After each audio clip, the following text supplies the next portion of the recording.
Hello students, आज हम start करने वाले हैं अपने प्लांट फिजियोलॉजी का लेक्चर सेकंड। लेक्चर 1 हम कवर कर चुके हैं, इसका लिंक आपको डिस्क्रिप्शन बॉक्स में मिल जाएगा। अब लेक्चर 2 पे चलते हैं। उसके अंदर हम प्लांट और वाटर के रिलेशंस देखेंगे। इसके ऊपर कुछ न्यूमेरिकल्स क्वेश्चंस भी आते हैं, लाइक हमारे जो पोटेंशियल होता है, साई वगैरह, इनके ऊपर पूरे क्वेश्चंस आते हैं, तो अच्छे से देखना आज का चैप्टर। देखिए, सबसे पहले हम देखेंगे type of membrane according to their permeability, कि वो किसी चीज़ को कितना अपने अंदर से पास होने दे रही है। कोई मेम्ब्रेन है, वो सोल्यूट को आने दे रही है, सोलवेंट को आने दे रही है, कौन से सोल्यूट को आने दे रही है, उसी के अकॉर्डिंग हमने मेम्ब्रेन को डिवाइड किया है। तो कौन कौन सी होती है? Permeable, semi permeable, selectively permeable और इम्परमिएबल। परमिएबल क्या होती है? मतलब ये हमारी क्या है? सेल मेम्ब्रेन है, जो सोल्यूट और सोलवेंट दोनों का पैसेज करे, या तो वो बाहर भी जा सकते हैं और अंदर भी, सोल्यूट एंड सोलवेंट, आउटसाइड या इनसाइड, ठीक है, सोलवेंट, दोनों का पैसेज करवाए, उसको क्या बोलते हैं अपन? Permeable membrane. उसका बहुत एक अच्छा एग्जांपल है प्राइमरी सेल वॉल, जो हमारे प्लांट्स होते हैं, ठीक है, प्लांट्स के चारों ओर होती है ना सेल वॉल, ठीक है। ये सबसे पहले जो बनते होती है प्राइमरी, जो आउटर साइड होती है वो होती है हमारी प्राइमरी, जो प्राइमरी सेल वॉल है। फिर इसके अंदर होती है सेकेंडरी, ठीक है। जो प्राइमरी सेल वॉल है, it is a permeable membrane. It can allow both solute and solvent, ठीक है। फिर सेकंड नंबर आता है सेमी परमिएबल मेम्ब्रेन। हमने सेमी परमिएबल मेम्ब्रेन कल ऑस्मोसिस में देखा था हमारे लेक्चर 1 में, कि ऑस्मोसिस के लिए सेमी परमिएबल मेम्ब्रेन रिक्वायर्ड है, उसके बिना ऑस्मोसिस नहीं हो सकता। जो सेमी परमिएबल मेम्ब्रेन है वो अलाउ करती है ओनली वाटर का मूवमेंट। किसका अलाउ करती है? सिर्फ वाटर का मूवमेंट, इनसाइड या outside. It allow only water solvent to pass. Example है हमारी यूरिनरी ब्लैडर की लेयर, सेलफोन मेम्ब्रेन या पर्चमेंट पेपर। ये हम जो लैब में यूज़ करते हैं, लेबोरेटरी में एक्सपेरिमेंट वगैरह के लिए बहुत यूज़ की जाती है। अब फिर हमारी आती है सिलेक्टिवली परमिएबल। सिलेक्टिवली परमिएबल नाम से पता चल रहा है, जो सिलेक्टिवली किसी चीज़ को मतलब सिलेक्टिव करके ही परमिएबल आने दे। सेमी परमिएबल मतलब आधे, मतलब सोलेंट को ना आने दे, वाटर को आने दे रही है। सिलेक्टिवली मतलब जो कुछ कुछ स्पेसिफिक को ही अलाउ करे।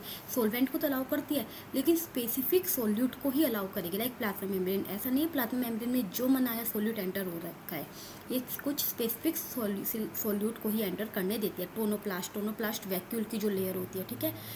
और ऑर्गेनल मेम्ब्रेन, जो जैसे हमारी और ऑर्गेनल की, जैसे क्लोरोप्लास्ट की, माइटोकॉन्ड्रिया की मेम्ब्रेन, ये सारी क्या है? सिलेक्टिवली परमिएबल है। It allow solvent selectively, specific solvent को ही, सोल्यूट को ही अलाउ करती है। इम्परमिएबल मतलब जो किसी को अलाउ ही ना करे, डज नॉट अलाउ सोल्यूट और solvent molecule, like cork layer, lignified structure. याद रखने की एग्जाम्पल बहुत इंपॉर्टेंट है। जो कॉर्क लेयर होती है, कॉर्क एंड लिग्निफाइड, ये ना तो सोल्यूट को ना ही सोलवेंट को अलाउ नहीं करती, ठीक है। तो हमने type of membrane on the basis of permeability पढ़ा, permeable, semi permeable, selectively permeable और इम्परमिएबल। परमिएबल जो सोल्यूट और सोलवेंट दोनों को आने दे, सेमी परमिएबल जो सिर्फ वाटर की एंट्री करने दे, सिलेक्टिवली परमिएबल जो कुछ को सोल्यूट को ही आने दे, और इम्परमिएबल जो सोल्यूट और सोलवेंट किसी को भी ना आने दे। अब हम सॉल्यूशन और सोलवेंट के बारे में थोड़ा सा पढ़ेंगे। देखो, सबसे पहले तो ये देखो सॉल्यूशन क्या होता है। सॉल्यूशन होता क्या है? ये हमारा वाटर है, ठीक है। वाटर, वो जरूर नहीं है सोलवेंट वाटर ही हो, हम यहाँ पे दे देते हैं सोलवेंट नाम, ठीक है, ज़्यादा अच्छा रहेगा। सोलवेंट जिसमें कोई भी चीज़ घुलती है, डाली जाती है, ठीक है, लाइक वाटर, कोई भी ऑर्गेनिक सोलवेंट भी हो सकता है। उसके अंदर हम कुछ डालते हैं, वो हो जाता है सोल्यूट। क्या होता है? सोल्यूट, जो हमने पार्टिकल उसके अंदर डाले। तो जैसे हमने पानी के अंदर चीनी घोली, ठीक है, हम वाटर के अंदर क्या डालते हैं? शुगर ऐड कर रहे हैं, तो वाटर तो क्या होगा? हमारा सोलवेंट हो गया, और जो हमारी शुगर है, इट इज़ अ सोल्यूट, ठीक है। और दोनों मिलकर क्या बनाते हैं? सोल्यूट प्लस सोलवेंट, ये क्या होता है? सॉल्यूशन, ठीक है। अब हम टाइप ऑफ सॉल्यूशन देखेंगे उनकी टोनिसिटी के अकॉर्डिंग, कि हाइपोटोनिक है, हाइपरटोनिक है या आइसोटोनिक है। बहुत ज़्यादा इंपॉर्टेंट है ये। देखो, सबसे पहले हम देखते हैं हाइपोटोनिक। नाम से पता चल रहा है, हाइपो मतलब लेस और हाइपर मतलब ज़्यादा, ठीक है, जिसकी टोनिसिटी, ठीक है, हाइपो मतलब लेस, ठीक है। सोल्यूट क्या है? जिसके अंदर लेस है, और सोलवेंट क्या है? ज़्यादा है। अब देखो, मान लो ये हमारा कोई क्या है, बीकर है उसके अंदर ये सॉल्यूशन डाला, इसमें जो सोल्यूट है वो तो क्या है, कम है, और जो सोलवेंट है वो क्या है, बहुत ज़्यादा है। किसके कंपेयर में, जो इसके सेल है उसके कंपैरिजन में। ठीक है, तो देखो बच्चों, अब मान लो ऐसा केस हुआ कि यहाँ पे जो, एक बार मैं फिर से बड़ा सारा डायग्राम बना दूँ ताकि आपको अच्छे से समझ में आ जाए। ये हमारे अंदर सेल है, ठीक है, ये इसके अंदर सोल्यूट क्या है, ज़्यादा है, सेल के अंदर ज़्यादा ध्यान रखना, और इसके अंदर सोलवेंट क्या है, कम है, और बाहर जो हमारा सॉल्यूशन है उसके अंदर सोल्यूट क्या है, कम है, और सोलवेंट क्या है, ज़्यादा है। इतना समझ में आ रहा है। तो अब क्या होगा, जहाँ पे सोल्यूट कम है वहाँ पे कंसंट्रेशन क्या है, इसकी सॉल्यूशन की, सोलवेंट की ज़्यादा है, पानी की ज़्यादा है, तो पानी का मूवमेंट कहाँ होगा, वाटर का मूवमेंट कहाँ होगा, ये जो हमारा वाटर है इसका मूवमेंट क्या होगा, अंदर की तरफ होगा। ठीक है, आ रहा है समझ में। जैसे रेजिन देखिए, किशमिश अपनी, अगर हम उनको रात भर पानी में भिगो के रखते हैं तो सुबह उठ के थोड़ी फूल जाती है। ऐसा क्यों होता है, क्योंकि किशमिश के अंदर शुगर क्या है, ज़्यादा है, मोर है, और हमने पानी में रखा, जो पानी वाले सॉल्यूशन के अंदर शुगर क्या है, कम है, तो वाटर का मूवमेंट होगा बाहर वाले बीकर में से, पानी का मूवमेंट होगा हमारे किशमिश के अंदर, हमारी रेजिन्स के अंदर जो है वाटर का मूवमेंट हो जाता है, और जो हमारी किशमिश है, रेजिन्स है, वो क्या हो जाती है, स्वेलअप हो जाती है। तो ये एक बहुत अच्छा एग्जांपल है अपना हाइपोटोनिक टोनिसिटी का। तो अब दूसरा आता है अपना हाइपरटोनिक, इसमें बिल्कुल उल्टा हो जाएगा। इसके अंदर क्या होगा कि सोल्यूट, जो बाहर वाला सॉल्यूशन होगा, जो हमारा बीकर होगा, यहाँ पे दिखाई दे रहा है, इसके अंदर सोल्यूट तो क्या होगा, ज़्यादा होगा, और सोलवेंट क्या होगा, कम होगा। सेल के अंदर अपोजिट केस है, यहाँ पे सोलवेंट कम है और सोल्यूट ज़्यादा है, तो कंसंट्रेशन को मेंटेन करने के लिए सेल इसमें से पानी को, यहाँ पे सोलवेंट को, पानी को, जो हमारा वाटर है उसको रिलीज करवाएगी। तो सेल क्या हो जाएगी हमारी इस केस में, श्रिंक हो जाएगी, सेल क्या हो जाएगी, श्रिंक हो जाएगी। ठीक है, आ रहा है समझ में।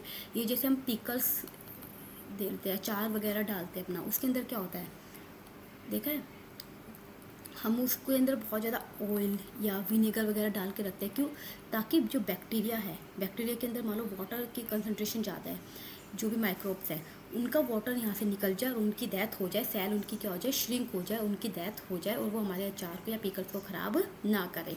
तो वो बहुत अच्छा एग्जाम्पल है हाइपरटोनिक का। हाइपरटोनिक के अंदर सेल तो क्या होगी, स्वेल होगी। क्यों होगी, क्योंकि यहाँ पर सोल्यूट, जो सोल्यूट है वो क्या है, कम है, सोल्यूट कम है, और यहाँ पे क्या है, सोल्यूट ज़्यादा है, तो वाटर का मूवमेंट क्या होएगा, लो कंसंट्रेशन, यहाँ की तरफ क्या हो जाएगा, यहाँ की तरफ, वाटर यहाँ पे क्या है, ज़्यादा है, तो कहाँ हो जाएगा मूवमेंट, अंदर की तरफ, क्योंकि इन्हें मेंटेन करना है, जो दोनों की चीज़ों का कंसंट्रेशन को मेंटेन करना है। इस केस में उल्टा हो जाएगा। आइसोटोनिक में क्या होता है, दोनों की कंसंट्रेशन इनसाइड और आउटसाइड सेल क्या होती है, सेम होती है, वो क्या होता है, आइसोटोनिक सॉल्यूशन। अब बिहेवियर जो हाइपोटोनिक सॉल्यूशन के हम कुछ देखते हैं, जैसे हमारी आरबीसी के अंदर और प्लांट सेल के अंदर। जैसे आरबीसी के अंदर हमने देखा एंडोस्मोसिस देखा। एंडोस्मोसिस क्या होता है, वाटर का एंट्री। ठीक है, और एंडोस्मोसिस क्यों बोला, एंडो मतलब इनसाइड, एंटर होना, ओस्मोसिस मतलब बाय सेमी परमेबल मेम्ब्रेन, जो हमारी इसकी आरबीसी की मेम्ब्रेन है उसके थ्रू वाटर का एंटर होना, सेल का स्वेलअप होना। सेल क्या हम कहते हैं, टर्जिड बन जाती है। मान लो पहले सेल ऐसी थी, ठीक है, वाटर एंटर हुआ, ठीक है, और सेल क्या बन गई, टर्जिड, बिल्कुल टाइट हो गई। आ रहा है, कैसे बन गई, टर्जिड बन गई। जो प्रेशर वो अपनी वॉल की तरफ लगा रही है, अब टाइट होने, जैसे अपन बलून में हवा डालते हैं तो वो क्या रहते हैं, बिल्कुल फूल जाते हैं, उसमें प्रेशर लगने लग जाता है उसकी वॉल को, तो उसको क्या बोलते हैं हम, टर्गर प्रेशर। टर्गर प्रेशर, ऐसा ही प्रेशर हमारी जो सेल है वो फेस कर रही है जब उसके अंदर वाटर का मूवमेंट हो रहा है। तो जो उसकी वॉल है वो चारों ओर क्या लगाने लग रही है, प्रेशर लगा रही है। ठीक है, तो उसको क्या बोलते हैं अपन, टर्गर प्रेशर। सेल स्वेल हो रही है और वो क्या बन चुकी है, बिल्कुल टर्जिड हो चुकी है, टाइट बन चुकी है। ठीक है, और वो जो क्या एग्जर्ट कर रही है, क्या प्रेशर एग्जर्ट कर रही है अपने प्रोटोप्लाज्म से प्लाज्मा मेम्ब्रेन की तरफ। जो हमारी प्लाज्मा मेम्ब्रेन है उस पर कौन सा जो फोर्स लगा रही है, टर्गर प्रेशर। अगर मान लो टर्गर प्रेशर बहुत ज़्यादा हो गया तो सेल क्या हो जाएगी, बर्स्ट हो जाएगी, फट जाएगी। बहुत अच्छा एग्जांपल है बैलून का। ठीक है, पहले अपना बैलून इस टाइप का था, ठीक है, हमने उसमें एयर डाली, ठीक है, अब बैलून कैसा बन गया हमारा, ऐसा बन गया, ठीक है, एयर डालने पे। अब ये टर्जिड हो चुका है, बिल्कुल टाइट हो चुका है। इसकी वॉल पे प्रेशर लग रहा है एयर का। सिमिलरली जैसे हमारी जो सेल है वो प्लाज्मा मेम्ब्रेन होती है, प्लाज्मा मेम्ब्रेन पे क्या लगता है, प्रेशर लगता है प्रोटोप्लाज्म का। फिर हम इसमें और एयर डालते रहते हैं और प्रेशर डाल रहे हैं, ठीक है। तो एक टाइम के जो बैलून है वो क्या हो जाएगा, कोलास्प हो जाएगा, फट जाएगा। आ रहा है समझ में, बैलून क्या हो जाएगा हमारा, फट जाएगा, बर्स्ट हो जाएगा। सिमिलरली हमारी सेल भी क्या होता है, अगर टर्गर प्रेशर, उसकी वॉल प्रेशर लगाए जा रही है अंदर से, तो वो क्या हो जाएगी, फट जाएगी। दूसरा एग्जाम्पल है हमारा प्लांट सेल का। प्लांट सेल के अंदर जो सेल बर्स्ट नहीं होती, क्यों नहीं होती, क्योंकि उनके चारों प्लाज्मा मेम्ब्रेन तो है ही हमारी जो प्लांट सेल के है, लेकिन वहाँ पे एक लेयर और प्रेजेंट होती है, उसका नाम है सेल वॉल। जो सेल वॉल होती है वो उसको बर्स्ट होने से बचाती है। मान लो हमारी सेल प्रेशर, हमारी प्लाज्मा मेम्ब्रेन है, उस पर जो प्रोटोप्लाज्म है वो प्रेशर लगाया जा रहा है, लेकिन वो बर्स्ट क्यों नहीं हो पाती, क्योंकि उसके ऊपर उल्टा प्रेशर लग रहा है, किसका, वॉल का। वॉल भी उस पर क्या लगा रही है, प्रेशर लगा रही है, जिसके कारण सेल बर्स्ट नहीं होती। वाटर एंटर किया प्लांट सेल के अंदर, प्रोटोप्लाज्म में प्रेशर लगाया सेल वॉल के ऊपर, उसको क्या बोलते हैं हमने, टर्गर प्रेशर। यहाँ पर क्या लग रहा है इसके ऊपर, टर्गर प्रेशर। लेकिन सेल वॉल भी इक्वल एंड अपोजिट प्रेशर इसके ऊपर डाल रही है, जिसके उसको हम क्या बोल देते हैं, वॉल प्रेशर। ध्यान रखना, टर्गर प्रेशर तो जो प्लाज्मा मेम्ब्रेन लगा रही है प्रोटोप्लास्ट से, और वॉल प्रेशर क्या हो रहा है, प्लांट सेल के अंदर जो प्रेशर लग रहा है उसके अकॉर्डिंग या अपोजिट जो सेल वॉल है वो प्रेशर लगा रही है, जिसके कारण हमारा सेल वॉल है वो, जो हमारी ये प्लाज्मा मेम्ब्रेन है वो बर्स्ट नहीं होती प्लांट सेल के अंदर। तो हाइपोटोनिक सॉल्यूशन के अंदर भी अगर हम प्लांट सेल को डाल देते तो वो बर्स्ट नहीं होगी। फिर से आया समझ में, प्लांट सेल और एनिमल सेल में हाइपोटोनिक सॉल्यूशन के क्या बिहेवियर है। एनिमल सेल तो क्या हो जाएगी, बर्स्ट हो जाएगी, लेकिन प्लांट सेल है वो बर्स्ट नहीं होगी, do not burst because of wall pressure cell wall, ठीक है। क्योंकि जो उसकी सेल वॉल है वो प्लाज्मा मेम्ब्रेन पे इक्वल एंड अपोजिट प्रेशर लगा रही है, ठीक है। और ये टर्गर प्रेशर और वॉल प्रेशर समझ में आया। टर्गर प्रेशर क्या होता है, मैं एक बार क्लीन करके फिर से बता देती हूँ।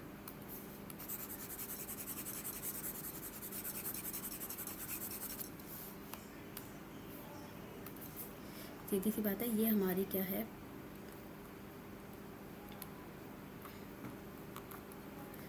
प्लांट की वॉल है, ठीक है। ये प्रेशर लगा रही है, जो मान लो यहाँ पे वाटर की एंट्री हो गई, किसकी हो गई, वाटर की एंट्री हो गई, तो ये चारों ओर जो प्रोटोप्लाज्म का प्रेशर लग रहा है उसको तो क्या हमने बोल दिया, टर्गर प्रेशर। लेकिन ऐसा ही सेम प्रेशर वॉल भी लगा रही है उल्टा, ताकि वो बर्स्ट ना हो, उसको क्या बोल देते हैं अपन, वॉल प्रेशर। अब देखो जो नेक्स्ट है हमारा, हम प्लांट सेल के बारे में एक समझते हैं चीज़ें, उसमें जो छोटी छोटी सी टर्म्स इन पे क्वेश्चन आते हैं। देखो प्लांट सेल है, ठीक है।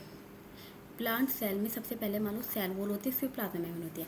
अगर हम उसकी सेल वॉल को रिमूव कर दें, क्या कर दे, सेल वॉल रिमूव कर दे, तो जो सेल वॉल रिमूव करने के बाद जो स्ट्रक्चर बनता है उसको हम नाम देते हैं प्रोटोप्लास्ट। याद रहेगा, प्रोटोप्लास्ट। प्लांट सेल में हमारी ये प्लांट सेल है, इसमें हमने क्या किया,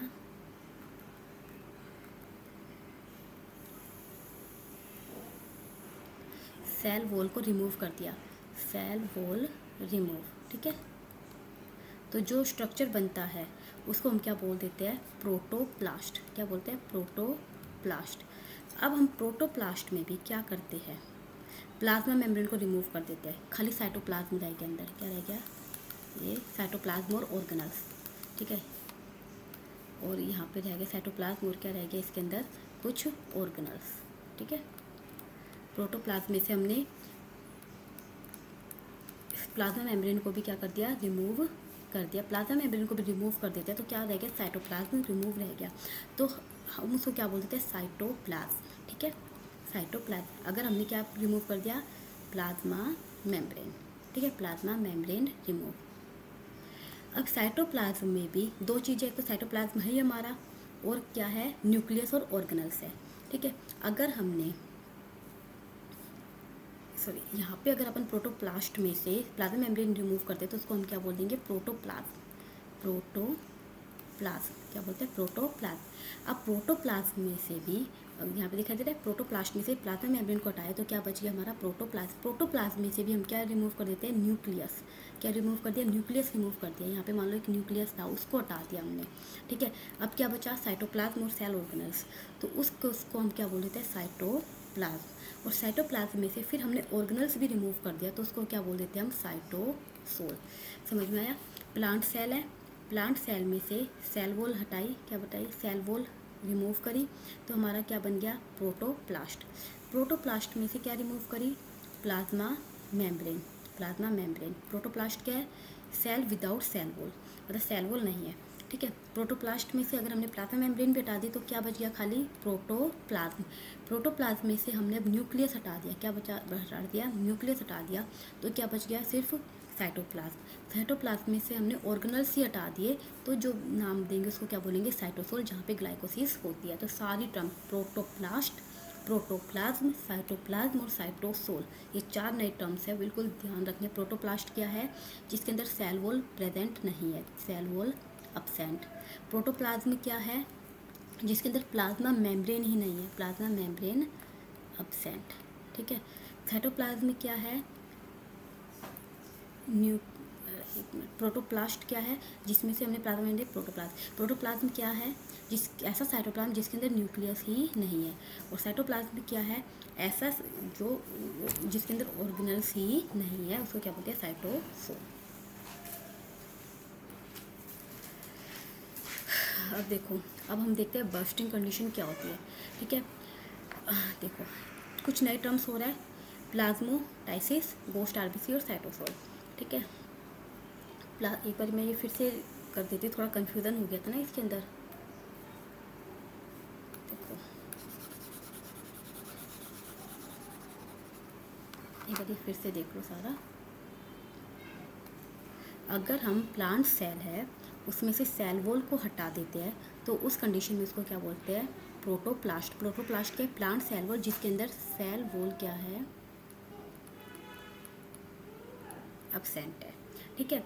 फिर जो प्रोटोप्लास्ट में से हमने प्लाज्मा मेम्ब्रेन हटा दी तो उसका नाम क्या दे दिया, प्रोटोप्लाज्म। तो यहाँ पर क्या अब्सेंट है, प्लाज्मा मेम्ब्रेन, ठीक है। अब हमने प्रोटोप्लाज्म में से न्यूक्लियस भी हटा दिया।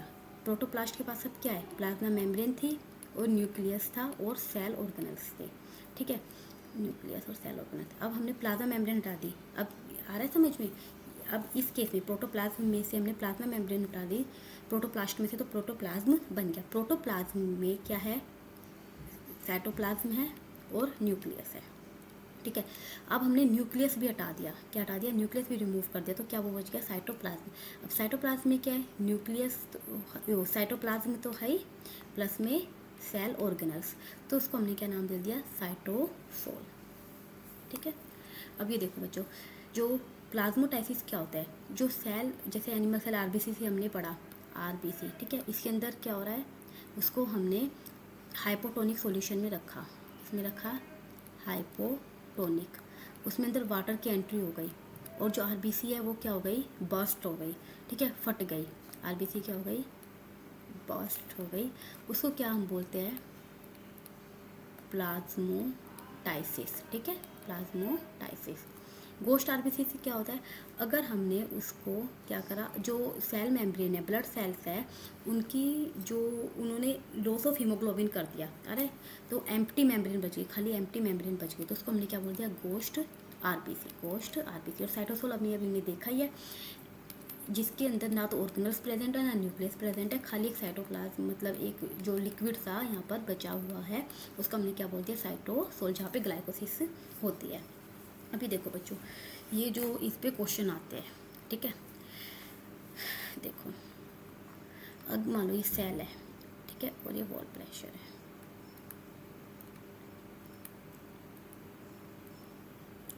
अगर मान लो टर्गर प्रेशर और वॉल प्रेशर इक्वल लग रहा है तो सेल बर्स्ट नहीं करेगी, जैसे हमने देखा था, सेल डू नॉट बर्स्ट।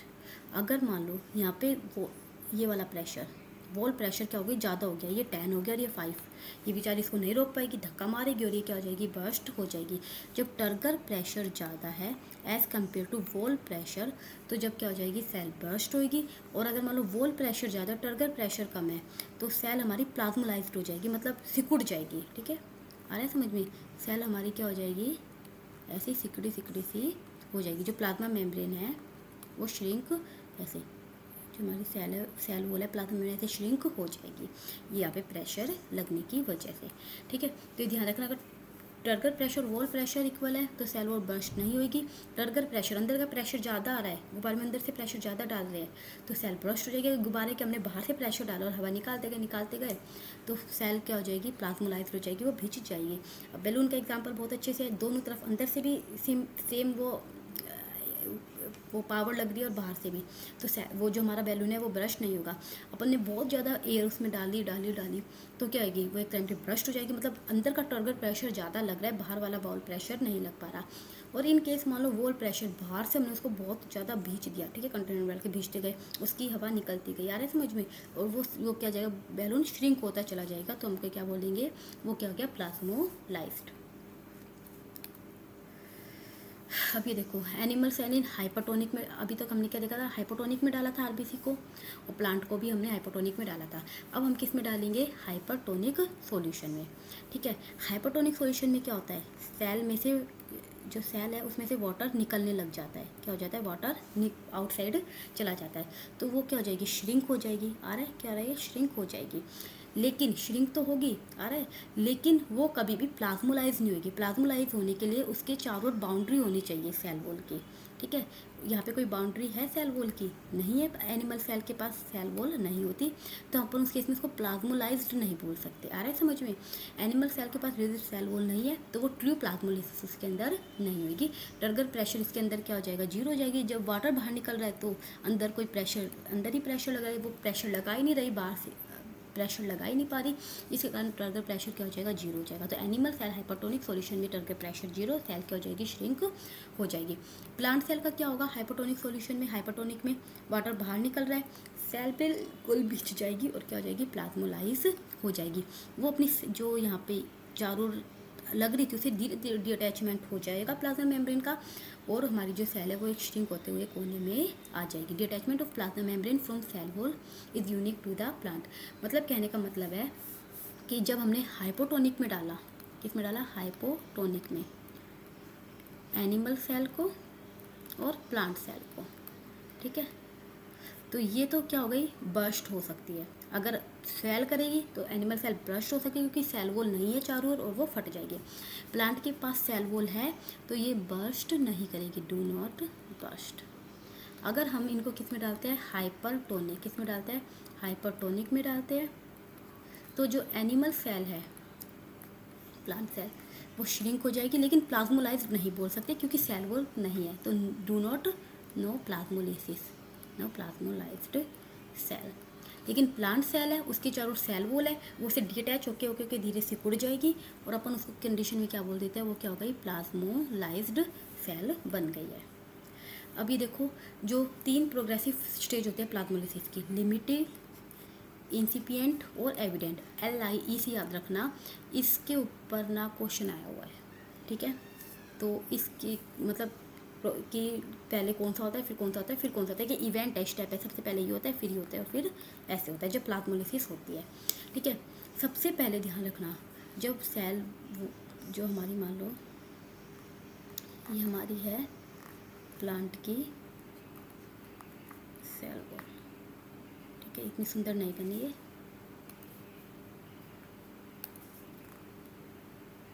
इसके चारों ओर अटैच थी, ठीक है, आ रहा है समझ में। इसमें एक वैक्यूल है, इसको हमने वी नाम दे दिया, ठीक है, वैक्यूल।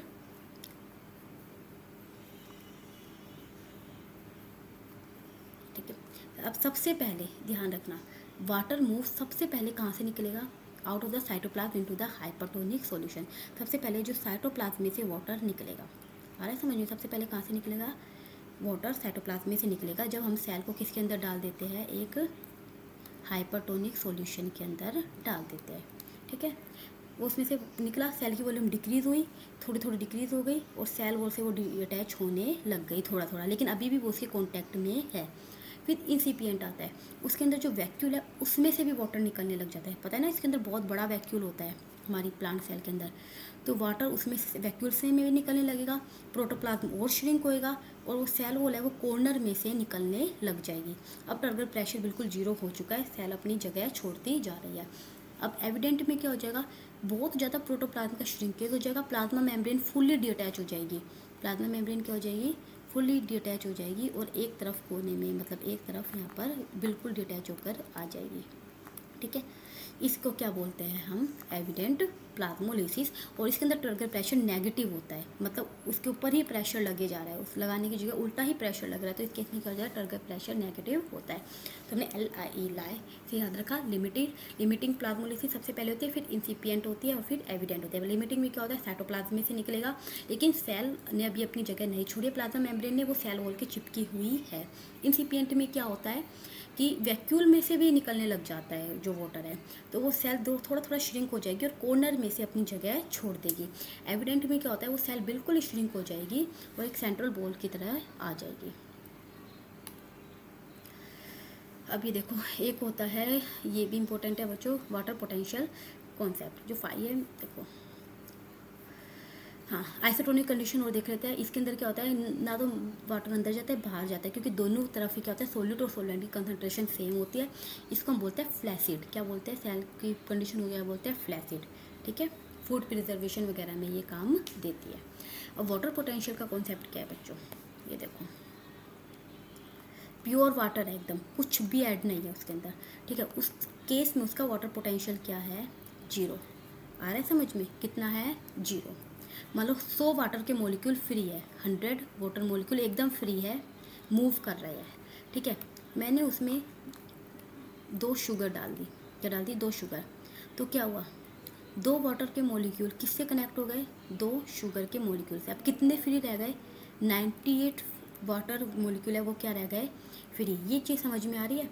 तो इसके अंदर तो वो फ्रीली वाटर मॉलिक्यूल घूम रहे, तो इस केस में जो वाटर पोटेंशियल था, काइनेटिक एनर्जी क्या थी, 100 ही थी, क्योंकि जितना मूवमेंट होता है उतनी काइनेटिक एनर्जी। तो हम कह सकते हैं जो वाटर पोटेंशियल है, इसको इससे डिनोट करते हैं। ठीक है, वाटर पोटेंशियल है वो क्या था, 0 था। मैक्सिमम 0 होता है। ठीक है, मैक्सिमम क्या होता है, 0। ठीक है, इस केस में जो क्या था वो 0 था, इससे ज़्यादा वो बढ़ ही नहीं सकता, 1 2 नहीं आ सकता, माइनस में ही जाएगा। जैसे ही हमने इसके अंदर डाल दिया तो वो क्या चला गया, -2। आ रहा है समझ में, हमने जैसे इसके अंदर शुगर डाली तो वाटर पोटेंशियल क्या चला गया, -2। मतलब जो प्योर वाटर होता है, जिसके अंदर बिल्कुल भी सॉल्यूट प्रेजेंट नहीं है, उसका वाटर पोटेंशियल क्या होता है, 0 होता है। ठीक है, नो सॉल्यूट। ठीक है, वाटर पोटेंशियल 0 मतलब नो सॉल्यूट। जो हमारा 100 का 100% वाटर है वो क्या है, फ्री है, काइनेटिक फ्री है, तो काइनेटिक एनर्जी क्या है उसकी, मैक्सिमम है। जैसे ही हमने उसके अंदर सॉल्यूट डाला तो कुछ वाटर मॉलिक्यूल उस सॉल्यूट से अटैच हो गए और वाटर पोटेंशियल है वो हमारा किस में चला गया, नेगेटिव में जाने लग गया। मतलब जैसे -2 -3 जितने वाटर मॉलिक्यूल कनेक्ट होते जाएंगे। तो यही है काइनेटिक फ्री एनर्जी, हमने देख लिया। सिंबल इसको 5 से डिनोट करते हैं। पास्कल, किलो पास्कल इसकी यूनिट है। प्योर वाटर की काइनेटिक एनर्जी मैक्सिमम होती है, तो वाटर पोटेंशियल क्या होता है, 0 होता है। अब देखो, जैसे ही हमने सोल्यूट का डाला, जैसे ही हमने सोल्यूट डाला तो क्या होगा, जो डिज़ोल्व आयन है वो बाइंड करेंगे वाटर मॉलिक्यूल से, वाटर की फ्री एनर्जी कम हो जाएगी, काइनेटिक एनर्जी, तो वाटर पोटेंशियल क्या हो जाएगा, नेगेटिव हो जाएगा, 0 से कम हो जाएगा। आ रहा है समझ में। और एक बात याद रखना, जो हमेशा मूवमेंट होता है, ठीक है, वाटर का हमेशा मूवमेंट होता है, वो क्या होता है, लेस नेगेटिव से मोर नेगेटिव होता है। देखो मान लो एक हमारे पास ए सेल है, एक बी सेल है, इसका वाटर पोटेंशियल है -8 और इसका वाटर पोटेंशियल है -3, तो वाटर का मूवमेंट बताओ कहाँ आएगा, हमेशा क्या होता है, less negative to more negative. क्यों, अभी ये भी समझाऊंगी, less negative to more negative. आ रहा है समझ में। तो कहाँ होगा, B2A।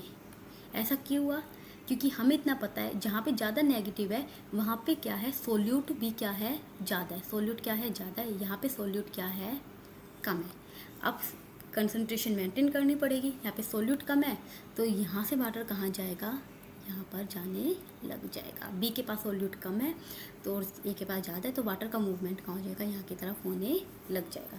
आया समझ में। Water always move from less negative value to the more negative value. 2 beaker है, ठीक है, यहाँ पे -8 वाटर, यहाँ पे -3। इसका मतलब यहाँ पे सोल्यूट ज़्यादा है, क्योंकि प्योर वाटर पोटेंशियल क्या होता है, 0 होता है। जैसे जैसे सोल्यूट ऐड करते हैं वो नेगेटिव में चला जाता है। सोल्यूट क्या है, ज़्यादा है, और यहाँ पे सोल्यूट क्या है, कम है, लेस है। ठीक है, तो वाटर का मूवमेंट क्या होगा, किस तरफ होगा, वाटर को तो मेंटेन करना है कंसंट्रेशन, तो वाटर का मूवमेंट क्या होगा, B/A होने लग जाएगा। आया समझ में। मान लो यहाँ पे 100 वाटर मॉलिक्यूल के पास 8 थे और यहाँ पे 100 के पास 3 है। जब तक यहाँ पे क्या होएगा, वाटर नहीं चला जाएगा तो वो मेंटेन नहीं होगा। तो यहाँ पे एक मैंने क्वेश्चन दे रखा है, ये देख लेना। ठीक है, पहले वाटर पोटेंशियल 3 के ये जो भी समझाया वो, तो A to B। आज के लिए बच्चों इतना ही काफ़ी है। ये बहुत इंपॉर्टेंट टॉपिक है, अगर आपको इसके नोट्स चाहिए तो कमेंट करो। और मैं करंट देती हूँ DSSB, NVS, KVS या कोई भी टेट एग्ज़ाम आप दे रहे हो, जो नोट्स मैं करवा रही हूँ उससे बाहर एक भी क्वेश्चन आपको नहीं मिलेगा। 90% क्वेश्चन इन्हीं नोट्स में से आएंगे, क्योंकि मैं हर एक टॉपिक बहुत हाई लेवल पे कन्वर्ट कर रही हूँ। तो आप कोई भी बायोलॉजी की, कोई भी गवर्नमेंट एग्ज़ाम की तैयारी कर रहे हैं तो इस सीरीज़ को मत छोड़ेगा, कि आपकी सारी बायोलॉजी बहुत अच्छे से कवर हो जाएगी। CUT, CTET जो भी आप एग्ज़ाम देना चाहते हैं, क्योंकि आपने एक बार ये कवर कर लिया ना, फिर आपको और तैयारी करने की ज़रूरत नहीं है। कोई भी एग्ज़ाम दोगे आप इसी के नोट्स को पढ़ते जाना। Thank you. पसंद आए तो चैनल को सब्सक्राइब कीजिए, लाइक कीजिए।